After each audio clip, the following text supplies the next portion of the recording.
We begin this story with a scene where we see several muscular men carrying a boy who is locked in a cage, preventing him from moving. This boy is our protagonist named Yukito Urabe, who is the son of the leader of this sect of muscular men. It turns out that these men are about to start a ritual called the Musubi ritual, which involves throwing the chosen one, in this case our protagonist, into the sea, where he must survive in the depths of the ocean for 3 days. It is believed that the goddess Mitama, for whom this ritual is dedicated, will save the chosen one, and in this way, the chosen one will become the new leader of the sect. As the boy falls into the sea, we see him slowly sinking into the depths of the ocean, while his life's memories flash before his eyes. Before giving up, he asks the goddess Mitama to reincarnate him in a world without gods and without religion. After this, we see a pink-haired girl trying to awaken Yukito using a manual technique on the protagonist's lever. Due to this, he suddenly wakes up and the girl gets scared, leaving her work aside. Later, the girl takes the protagonist to the village, where she introduces herself as Alaral, a girl who works at the village's restaurant. After this introduction, Yukito tells Alaral that he is looking for the Adventurers Guild, to which she takes him to the farmland, where he meets 2 boys. The first one is Roy, a boy with strong convictions who starts off on the wrong foot with Yukito, because Roy claims that the women in the village belong to him and him alone. The second boy is named Clen, who is more relaxed and responsible, and he advises the protagonist to not pay much attention to Roy, as he can be stubborn. Shortly after, Clen gives Yukito his first job, which is to collect as many grapes as possible using a knife. This task is a piece of cake for the protagonist, as he quickly collects many grapes. However, Clen is not satisfied with his performance, thinking that Yukito has collected too many grapes that will go to waste over time. Yukito comes up with the idea of using the grapes to make an alcoholic beverage, which works out well. Now in the restaurant, we see the villagers enjoying this new drink and having fun. However, Yukito is not enjoying it with them. He is tired from all the work he has done this month. Among the villagers, there is a girl named Siluril, who is Alaral's older sister, and both of them work at the village's restaurant. Days later, Yukito is working with Roy as usual when they witness a man running from something that is chasing him. Before they can react, a giant monster appears. Roy decides to act like a true man and confront the monster, but it's just a show to create an opportunity to escape. They end up hiding in a nearby cave. After this event, they all gather in the restaurant again to drink and have fun. The protagonist feels much better after being healed by Alaral. He now feels more free and unconstrained in this new world, so he starts celebrating. When Yukito gets tired of having fun, he decides to rest, and Alaral approaches him to thank him for making the villagers happy. She asks him to stay in the village forever. Yukito considers it and thanks God for reincarnating him in a peaceful world without rules. What Yukito doesn't know is that the world he's in now is the one he wished for when he asked the goddess Mitama. While walking, he comes across a lifeless animal, so he decides to bury it. However, in this world, there are no such customs, so he's unsure what to do. At that moment, Alaral and Roy appear, and Roy whispers something about a forbidden book that discusses intimacy to the protagonist. Moments later, the 3 of them are in the city going to an antique store to find this forbidden book.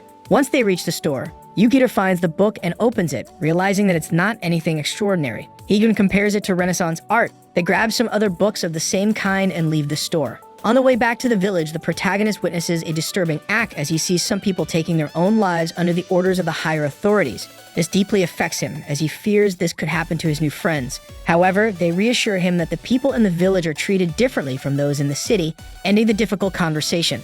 In the evening, Yukito is gagged by Alaral, who wants to practice something from the forbidden book with him. Before doing so, she explains the situation of the villagers. They are marginalized people from the city who have a mark on their backs to distinguish them from city people, leading to different treatment. The protagonist frees himself from the poorly tied ropes and gifts Alaral his turquoise necklace that his father had given him in his previous life, believing it's not that important. Alaral is happy with this gesture before leaving. The next day, the protagonist is ready to start a new day of work, but he notices that there's no one around. He leaves the restaurant to find the others and comes across Roy lying on the ground, seriously. Yukito asks what happened, and Roy confesses everything, revealing that Alaral and Siluril have been taken to be. Luckily, Clen appears with a carriage and asks the protagonist to join him to reach the girls as soon as possible. Changing scenes, we move to the city's entrance, where Alaral looks at her sister's lifeless body and feels fear, knowing she's next. Bertrand, the leader of the city's annihilator troops, suddenly appears and orders his knights to Alaral, just as they did with Siluril. Fortunately, Yukito arrives just in time to save her from the knights' attacks.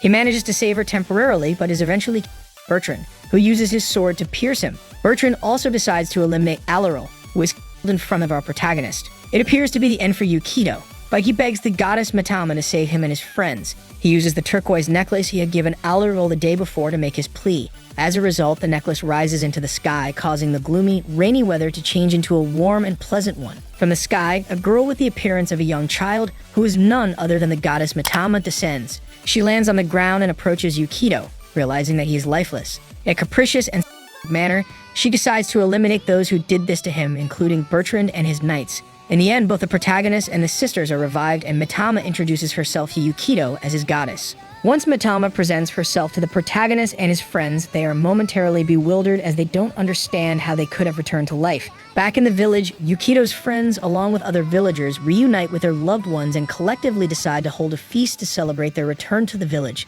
After this celebration, we see Mitama meeting Alirol and Silirol, who want to help her change clothes. Alirol takes the opportunity to ask Mitama about her relationship with Yukido, to which Mitama responds that she is his goddess, and they will be together until separates them. This saddens Alirol, as she has feelings for the protagonist. At the same time, Yukido is surprised to learn that Yukido is attracted to girls with the appearance of a young child. However, Mitama's kind words change Alirol's attitude and encourage her to continue pursuing Yukido. A little later, Mitama and the girls meet the boys at the restaurant, and the goddess is by the protagonist's side as she doesn't want to be away from him. Roy, who has strong feelings for Mitama, observes her from a distance.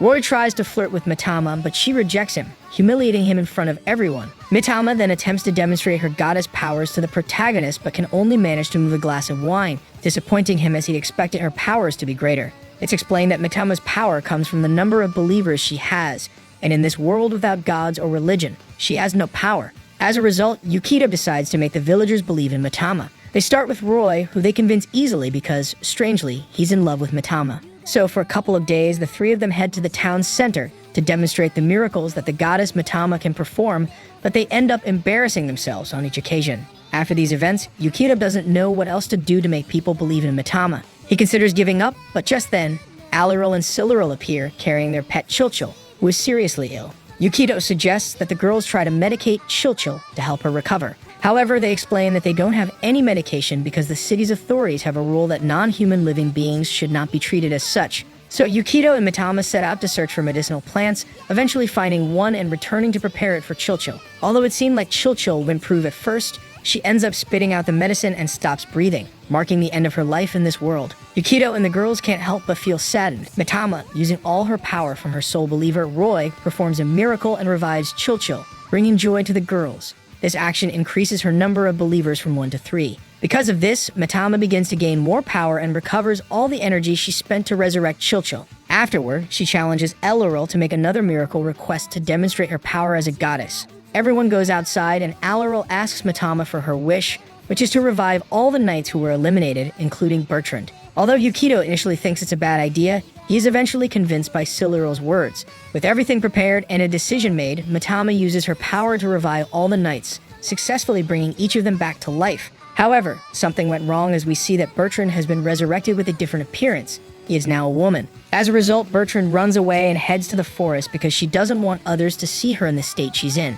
Her peace doesn't last long as Roy finds her and tries to conquer her, but Yukido arrives just in time to prevent it from happening. The protagonist talks to her, and they come to an agreement as she feels grateful for being resurrected, and as a result decides to do what Yukido says. The next day, we see the monster attacking the farmland again where people were working. Mitama decides to use her magic to summon a sword for one of the workers to use, although this didn't help much as the sword broke very quickly. However, for the villagers' luck, Bertrand appears and, using her sword, manages to split the monster in half. This amazes all the people, which gives Yukido an idea. During the following days, with the help of Bertrand, Mitama, Alirol, and Silirol, Yukido manages to perform several miracles to make people believe. This way, Mitama's number of believers grows from 3 to 101, but it's still not enough for her to confront the entire army of the capital, which is the city. Changing scenes completely, you meet Tar, a girl who is part of the special forces of the capital, Arkanti. She has spent all this time defeating several monsters similar to the one Bertrand previously defeated. Returning to Yukido, he meets with Silirol and Clen to plan how to gain more believers, but they don't reach any conclusions. After Silirol drinks some alcohol, things get out of control, and they end up having a feast with all the people in the village to forget their problems. After this small party, the protagonist is tired and unmotivated because he still doesn't know what to do to gain more believers.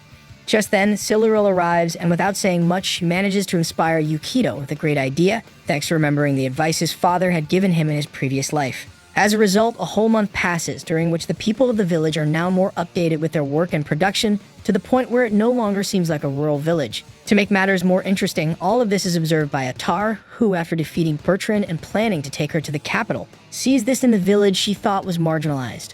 Now we are shown a scene where the village is no longer a simple village but has become somewhat more modern. In this we see Yukito, along with Mitama and his friends and house, thinking about how to gain more believers, and it doesn't take long before we see Yukito put several of his ideas into motion. Firstly, Yukito decides to ask Mitama to obtain several pieces of advanced technology for the farmland so that the farm work becomes more efficient. Naturally, Mitama grants him this wish, causing several people to become believers of the goddess Mitama. Secondly, Yukito asks Mitama to provide all the villagers with water in their homes, which she manages to do, although she ends up exhausted afterward. Meanwhile, the people, including the protagonist and his friends, enjoy a refreshing afternoon at the village's pool. Lastly, Yukito asks Mitama to provide electric lighting for the entire village, which is well received by everyone, as they are seen gathered in the restaurant enjoying the lights while drinking and eating. Later at night, we see Yukito with Bertrand and Clen at the top of the forest, looking down at the village, amazed at what Mitama has accomplished. Mitama is lying exhausted behind them. Clen and Bertrand ask the protagonist about what a god is, as they are still curious about what kind of being Mitama is. Yukito explains that there are two types of gods. The first type are entities that serve to explain the inexplicable events that happen on Earth, and the second type are symbols of different religions that exist in the world. However, as there is nothing like that in this world, the explanation was somewhat in vain, but not entirely. However, after thinking it through, Bertrand comes to her senses and tells our guy that in this land there is a god, and that is none other than the Emperor. The next day, Mitama shows her believer count, which is 2,008 followers, meaning the entire village. Now Yukito needs to find more believers in other marginalized villages. However, before he can come up with a plan, Roy bursts into the house, exclaiming that a girl has captured Bertrand. From Bertrand's point of view, she is tied to a tree and being interrogated by Atar. Atar asks her how they managed to improve the village, referring to the unexplained outbreak of futuristic machinery, clean water, and electricity. Bertrand tells her they accomplished all that on their own, but it doesn't convince Atar. She decides to call her superior. This is when we discover that her superior is named Loki, a woman with a lot of power. She orders Atar to destroy the entire village. So Atar, of course, starts the destruction of the village, but before that, she tries to take Bertrand's life by attempting to tear off her arm. Luckily for Bertrand, just at that moment, Mitama and Yukito arrive and save her. Mitama then prepares to fight to protect the village. We see the two girls start the battle, where initially it seemed like Mitama would win, as she used her powers to create monsters made of vegetables and herbs that managed to enclose Atar. But Atar didn't give up and used all her power to break free and counterattack. The battle concludes with Mitama lying on the ground without energy, crying because she couldn't protect the village that Yukito cares so much about. Just at that moment, all of the protagonist's friends arrive. Once all are reunited with Mitama, Atar forms a massive energy ball that she launches towards the village, and it explodes, seemingly ending the lives of all the villagers. But not everything ends here, as it turns out this attack was softened thanks to Clen's powers, who made the attack an illusion. It is at this point that both the protagonist and Atar are surprised that Clen was able to do this, as he is just a simple human. However, he reveals his true identity, which is none other than Loki. Loki turns to Yukito and Mitama to ask for their help in defeating the famous Emperor. As these words were very strong for the protagonist, he is initially scared because he doesn't understand where Loki is going with this. At the same time, Atar tries to reason with Loki, but Loki ends up gagging her and silencing her. After this, she takes her to the capital, along with Yukito and Mitama. Now we find ourselves in the heart of the capital. Here, we finally meet the Emperor, who is a strong and imposing man, and he begins to talk briefly with Yukito. However, everything is interrupted when Mitama breaks an electrical device, which reveals the true form of the entire Imperial Palace. As a result, both Yukito and Atar learn that the Emperor is actually lifeless, and the figure they had been seeing was just an illusion of the Emperor who passed away thousands of years ago. All of this is explained by Loki, who tells them that her goal is to get rid of the Empire once and for all so that people can live freely. However, this comes at the cost of her and the other Archons becoming gods. Obviously, Atar is not pleased with this at all. Nevertheless, Yukito does not stand idly by, because he doesn't want to grant Loki the satisfaction of having all the Archons become gods. So he attacks and neutralizes her and asks her for an explanation of what she plans to do with the world. Now we see a flashback of Loki remembering the past, where we see her on top of a building watching as the people of the capital take their own lives under the Emperor's order. This disgusts her, as she cannot believe that people are not free and are tied to a system that compels them to take their lives without being able to do anything about it. After investigating everything about gods, Loki decides to pose as Clen, a simple villager, noticing a difference between the people of the capital and the villagers. The former live their lives in a programmed manner, as if they were robots. while the villagers live in a freer and more relaxed way until their end, which unfortunately is not under their control but is still governed by the Emperor's system. Continuing with Loki's memories, she recalls everything that happened in the village until the arrival of Yukido, who spoke with strange terms and words that piqued her curiosity.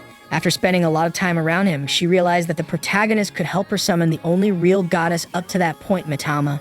After a couple of days of Mitama's arrival, Loki realized that Mitama recognized her despite her normal appearance. So after setting her plan in motion, she decided to stop pretending to be Klen, which brings us to the moment of the battle between Atar and Mitama, where Klen revealed her true identity to everyone. After this lengthy explanation, the protagonist realizes that Loki used him and Mitama to help her destroy the Imperial Palace and restore freedom to the people. However, this comes at the cost of Loki and the other Archons, who all have the same plan as Loki, becoming real gods. Although at first it may all seem crazy, Yukido decides to grant her wish and destroys the main artifact that gives life to the Imperial Palace. After being destroyed, a huge and beautiful tree sprouts. But this doesn't end here, as the protagonist tells Loki that she may become a goddess, but she can never equal the power of the only real goddess up to this point, Mitama. Following this event, we now see everyone gathered in the village restaurant. While the people and Yukido's friends are having fun and celebrating the downfall of the Emperor's system, he is solely focused on how to protect them from impending threats. At the same time, Loki is sitting at the same table with Atar. Yukido asks her why she is here, to which she responds that she is here to enjoy her last day with the people of the village. After this, Loki decides to leave the place, abandoning Atar completely.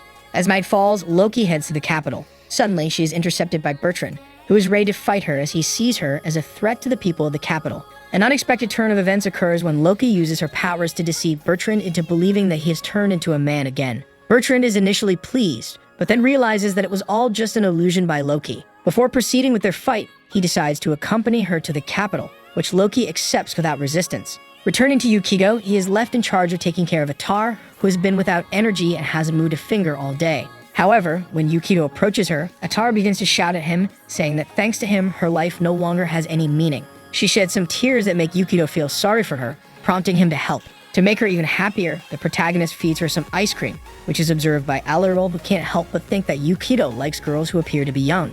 The next day, Yukido gathers the people of the village to explain that they will now have two goddesses, Mitama and Azar. At first, this upsets Mitama because her number of believers has decreased as half of them have turned to Azar. This is all part of Yukido's plan. He intends to continue gathering more and more believers from other marginalized villages, and it seems to be working well thanks to the grand achievements of Mitama and Azar.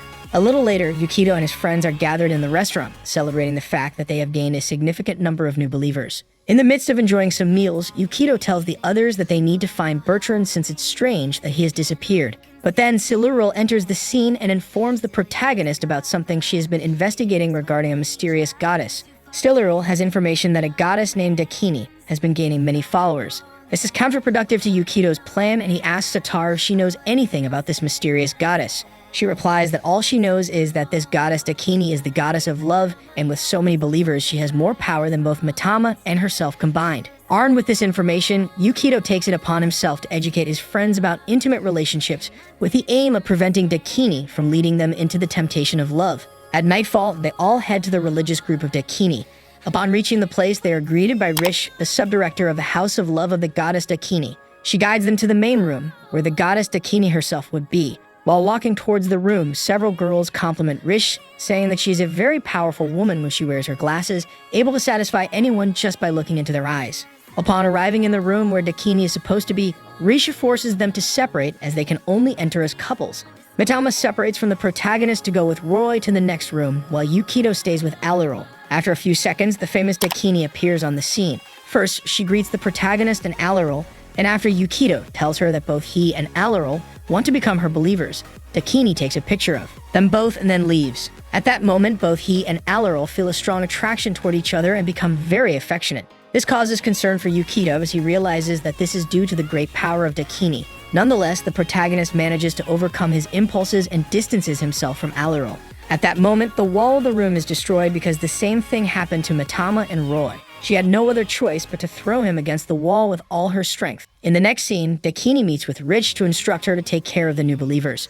Rich goes to the room where the protagonist is, and upon entering, she sees Mitama fixing the wall using her powers. Yukido tries to prevent her from revealing what she has seen. Fortunately for the protagonist, he manages to take Rish's glasses off, rendering her powerless, and starts flirting with her, making her give in to his advances. Afterward, they bind Rish as they will not release her until she does what they say. During a conversation the protagonist has with Mitama, Rish tells them that she wants to help because she never really wanted to be part of Dakini's religious group. Changing scenes completely, we now see Loki and Bertrand observing the citizens of the capital from a distance. Bertrand believes that nothing has changed, but Loki makes her open her eyes to see the harsh reality. Due to the Emperor's regime coming to an end, the citizens are not capable of being free. They were used to following orders, and now they are unable to be productive members of society. Returning to the protagonist's situation, we see that Rich explained her entire situation and the reason she decided to help sabotage Dakini. She was forced to become a believer when Dakini invaded her village and converted everyone into believers. She had no choice but to pretend to be a believer to avoid further problems. We also learn that Rishi shares the same interests as Alarol. They both like to read forbidden books that discuss intimacy, which quickly makes them close friends. Back with Yukito, he's unsure whether to accept Rish's help as he doesn't fully trust her. Nonetheless, he ends up accepting because he doesn't have many other options. Rish disguises Yukito, Alarol, and Mitama to make them appear as Dakini believers and then presents them to the other believers to ensure the plan's success. Shortly after, we see Mitama collapsing due to a lack of energy, and she shows her believer count, which has surprisingly dropped to 3. She wonders why this is happening. On the other hand, we start to see the answer to this question. Atara is taking all of Mitama's believers because she is helping the village people. Yukito explains that when a god abandons their people, their faithful believers lose faith in them. After Yukito speaks some kind words to her, she rises happily and with great energy. She uses her powers to summon various objects and toys. Now we turn to Dakini, who was observing her believers making love. While doing so, she overhears 4 male believers talking about different adult objects they found, which surprises Dakini. She had never seen things like those before. She asks them where they got those items, to which they respond that they are in the rooms of the headquarters. As a result, Dakini heads to find who is possibly the main responsible person, which is Rish. When she finds Rish, the latter asks for an explanation. Rish says she is merely helping the believers better understand the concepts of love. Dakini initially doubts this, but she soon realizes that Rish has been doing this to steal her believers.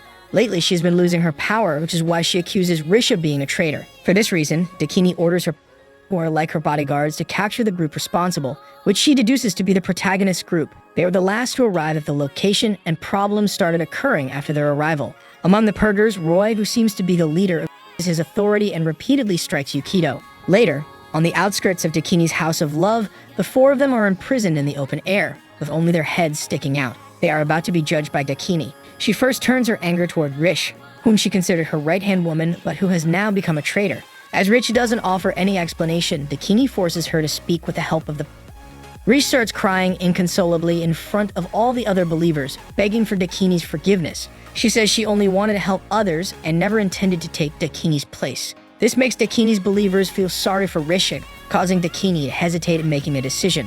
The creation of this dilemma was all thanks to Yukito's plan. He had the brilliant idea of teaching Rish how to act, considering her a good liar. He managed to make her cry so inconsolably that her believers felt pity for her. Thus, Dakini decides to forgive Rish and her group. However, we later see them transferred to a dungeon. Now we are told Dakini's life story. The Emperor orders her to suppress people's desires for love and experiences, as he plans to make the people of the capital not reproduce but rather be created artificially. Naturally, Dakini is unhappy with this since her specialty is precisely to help people be free to love and follow their instincts. But she has no choice but to follow the Emperor's orders.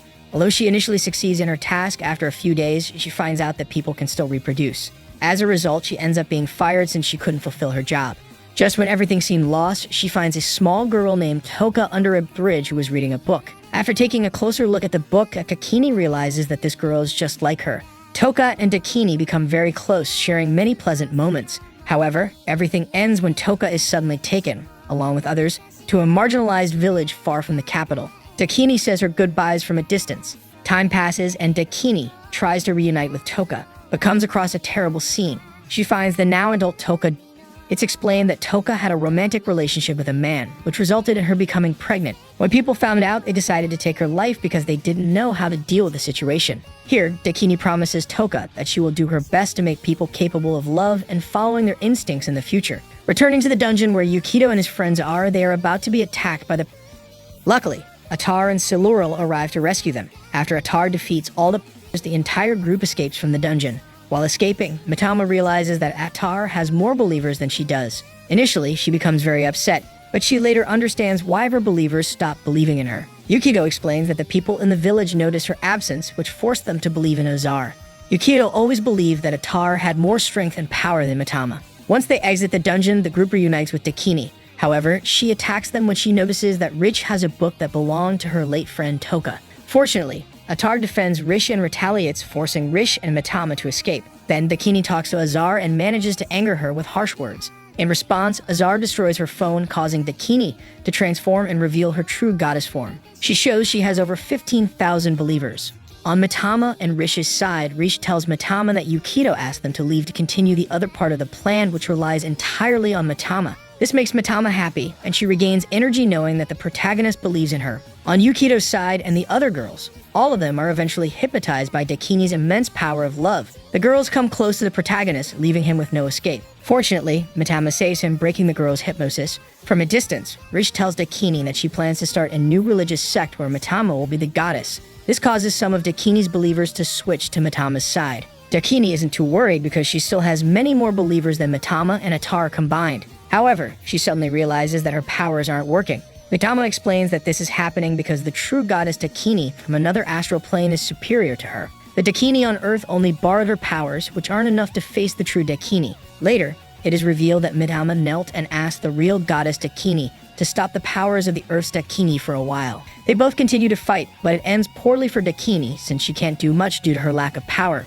She decides to flee, but as she does so, she is captured by Roy, who begins hugging her to keep her from escaping, as part of Yukito's plan. Thanks to this, Azar manages to defeat her without much trouble. She is seen defeated on the ground, but still refusing to admit defeat, promising to return to wage war because she wants to restore the world to its previous state. Suddenly, Rish appears, and after having an emotional conversation with Dakini, she reveals that she is Toka's daughter. This makes Dakini emotional and she says, "I love you" to Rish, imagining that she is Toka. Following this, we see Dakini locked in the dungeon because the protagonist and his friends don't intend to let her out until she cooperates with them. They ask her to talk to her believers so that from now on, they become believers of Mitama instead of her, to which she obviously refuses. Due to this, Yukito comes up with a plan to use Rish to play with Dakini's feelings. Since Rish is Toka's daughter, Dakini won't be able to refuse her anything. After a great performance by the protagonist and Rish, they manage to make Dakini share followers with Rish's sect, which has Mitama as the goddess. As a result, Mitama now has more believers than before.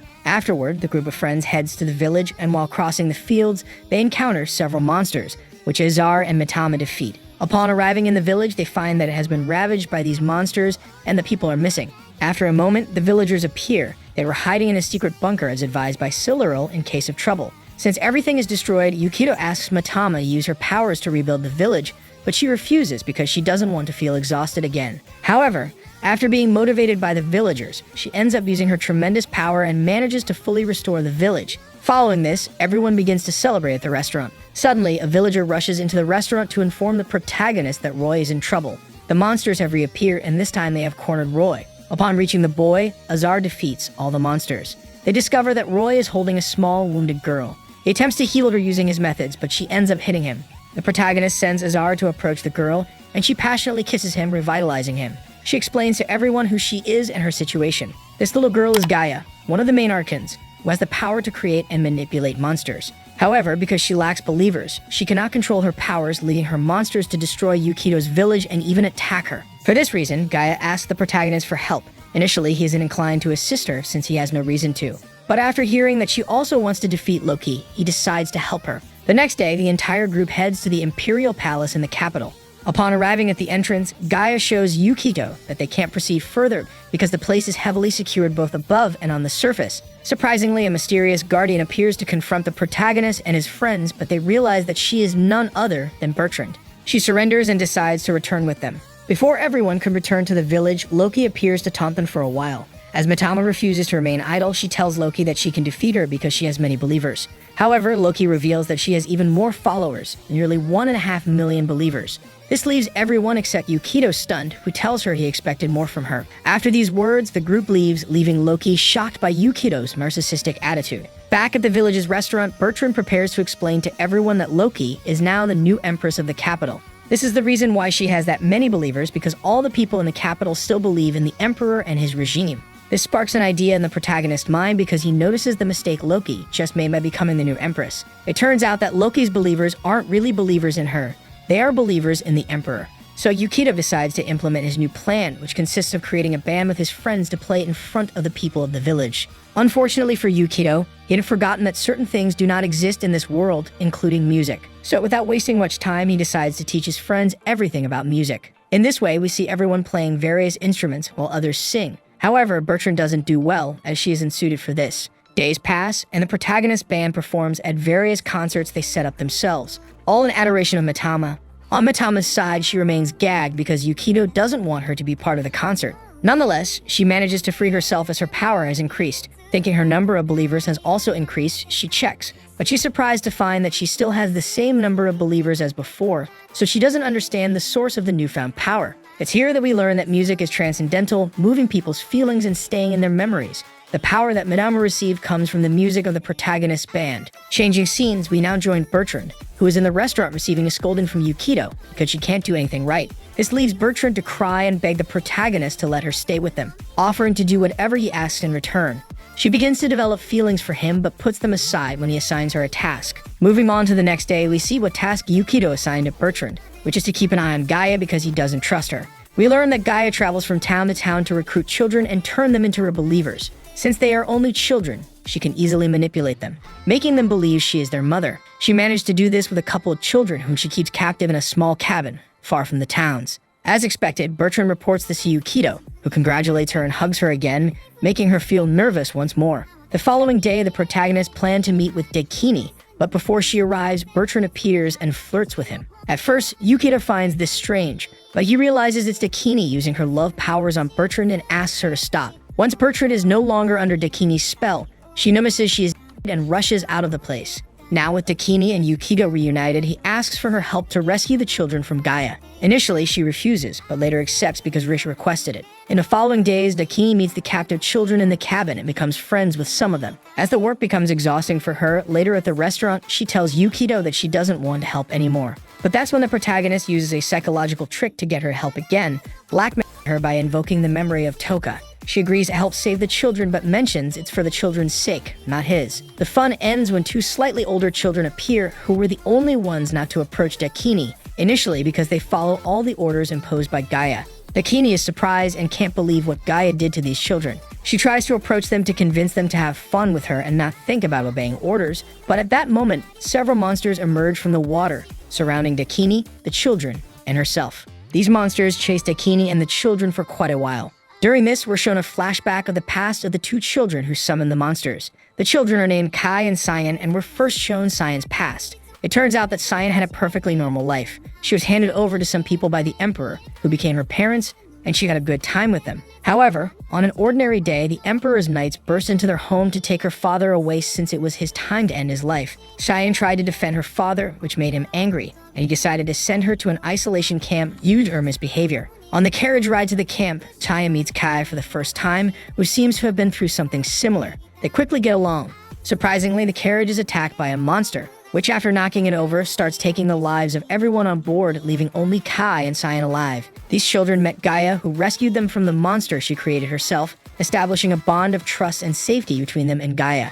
Returning to the present, we see that Kai and Cyan are still pursuing Dakini and the other children. Suddenly, they are surprised to see that the monster they summon is defeated by a mysterious girl, who we know as Azar. But at that moment, Gaia appears behind them and using all her power, creates a giant monster that separates Kai and Cyan from Yukito. In this way, the children reunite with Gaia, who hugs them, relieved that they followed all her orders. But then she discards them like trash, tossing them into the river and letting the monster devour them while they cry and ask for her help. After this, Yukito and his friends attempt to defeat this monster, but they can't harm it in any way, so they decide to run. Fortunately, Alaral and Siluril arrive in a van to pick them up. This allows them to escape the monster. We find out that the monster is called Typhon, the largest monster Gaia can create using her powers. To everyone's surprise, especially Yukito's, this explanation comes from Yoshi, one of the children Dakini managed to rescue, who is the most intelligent of the remaining two children. While the group continues their journey, Typhon emerges entirely from the ground, revealing his full body. This causes instability in the ground and the van loses control, leading to two of the children flying into the air. Yukito manages to catch them and put them back in the van, but now he's the one sent flying through the air. Typhon takes this opportunity to impale him with one of its tentacles. All of this is witnessed by the rest of the group, leaving them horrified. They quickly leave the scene, as they don't want to end up like Yukito and Mitama. Once the group arrives in the village, they head to the restaurant to think of a solution, as without Yukito and Mitama, the whole town could disappear quickly. Here, Alderol, using the power of faith, decides to stay positive and starts believing that Yukito and Mitama are alive. This positive energy causes the turquoise necklace that the protagonist gave her when they first met to shine, and a deformed copy of Mitama emerges from her. This ugly Mitama begins writing an encrypted message on the ground, which no one understands except Yashi, who deciphers it. The message reveals that Yukito, Mitama, Kai, and Cyan are safe and inside Typhon. Thanks to this, everyone begins to devise a plan to rescue their friends. On the protagonist's side, he, Kai, Cyan, and Mitama are inside Typhon, along with Gaia. Gaia can't believe that Yukito survived everything she put him through, as it seems like he keeps coming back to life, which indeed is the case because Mitama makes it possible. Then the protagonist asks Gaia where she's heading, and she tells him she's going to the capital to destroy everything. With Typhon's help, it'll be a piece of cake. Yukito tells her he won't allow her to accomplish this. This leads to an argument between them, summarized in them both being equally bad people, as they both began by lying to people to gain their trust and then using and betraying them. The protagonist doesn't want to accept this low blow, as he knows what kind of person he is. He did what he did to save the town, and despite lying and using people, he allowed himself to feel different emotions and be himself. Amid these emotional words, Gaia refuses to listen any longer and prepares to end his life. Just when everything seemed lost for the protagonist, we can see the musical band of his friends gathering in the village to play a concert. They hope to help Yukito and Mitama from a distance since they know the power of music. As a result of this, we see that initially, Azar manages to gain more power than the others because she has more believers than the other goddesses. Without wasting time, she hands her guitar to Bertrand and leaves the scene to attack Typhon. Following this, Bikini is the next to gain power, all thanks to the love Rich gave her. It seems like the boys' musical band is about to defeat the monster since they are inflicting a lot of damage on it. However, everything takes a 180-degree turn when Typhon unleashes a fierce attack that destroys the entire stage. Nevertheless, the boys want to continue helping and decide to keep playing their instruments. But before they can do that, Mitama uses her powers and manages to trap the monster as she has regained some energy. And she proposes to the protagonist that if he becomes her believer, she can gain the strength to defeat Gaia and Typhon. The boy agrees without a second thought to become her believer for the first time in the whole story. Mitama gains a lot of power and frees the boy by summoning a sword that cuts the chains that held him captive. However, after he's freed, he goes back on his words, telling Mitama he doesn't remember saying anything about being her believer, which infuriates her as he has deceived her once again. Once Yukito is released, he decides to confront Gaia. This fight lasts quite a while as neither emerges as the victor. The protagonist keeps regenerating every second, making it impossible for Gaia to finish him off. Consequently, Yashi has a feeling that things are not going well inside Typhon. Recalling what the protagonist told him in the van earlier, he instructs the entire band that it's time to move on to phase 2 of the plan. This phase involves Azar acting and emotionally blackmailing her believers to convert them into believers of Mitama. After shedding some tears in front of her audience, she succeeds in converting all her believers to become part of Mitama, giving her the strength to break free from Typhon's body. Mitama takes advantage of this moment to attack and pierces her chest, finally defeating Gaia. Shortly after this, we see that Yukito is badly, so Mitama goes to his rescue, heals him, and takes him to a safer place. On the other hand, we see Yukito's friends looking for him. Once they find him, they embrace him and are relieved to see that he is safe. As for Gaia, she is lying on the ground, defeated, and accepts this fact. Nearby are all the children she considered her own. She tells them that if they want to end her, they should do it because she has nothing left to lose. This prompts Kai to step forward and approach her with a knife, ready to finish her off. However, before he can harm her, Cyan intervenes in her hand as she grabs the blade. Despite everything Gaia has done, Cyan approaches her, forgives her, and hugs her, saying she wants to start a family from scratch, this time without lies, only showing love. Later, we see the entire town's people enjoying what remains of the concert. Among the audience are Gaia and the children. They were all taken in by Yukito's orders, who also placed Kai in charge of keeping an eye on Gaia, as he doesn't fully trust her. Kai reveals that he didn't follow Gaia as her believer. Instead, he was following her to be close to Cyan, as he is in love with her. Moments later, while Gaia and Mitama playfully pull each other's hair, Yukito realizes something strange in Mitama's believer count. It shouldn't reach 30,000 mathematically, even if you combine all the believers of Azar, Rish, and Dakini. This is when Loki appears and confesses to the protagonist that she lent some of her believers to Mitama to help her get rid of Gaia and prevent a tragedy in the capital. Yukito reflects on all these experiences, recalling both the beautiful moments and the tragic ones while sitting by the river. Suddenly, he's found by Alaril and Siluril, who become emotional after hearing the kind words he says to them. Shortly afterward, the rest of his friends arrive. They'd all celebrate the successful outcome and the fact that Yukito changed their lives forever with his presence. Before concluding the story, the protagonist says that regardless of the cost, whether or not he has a god on his side, He will always protect the town and his friends. He values these adventures more than anything in the world.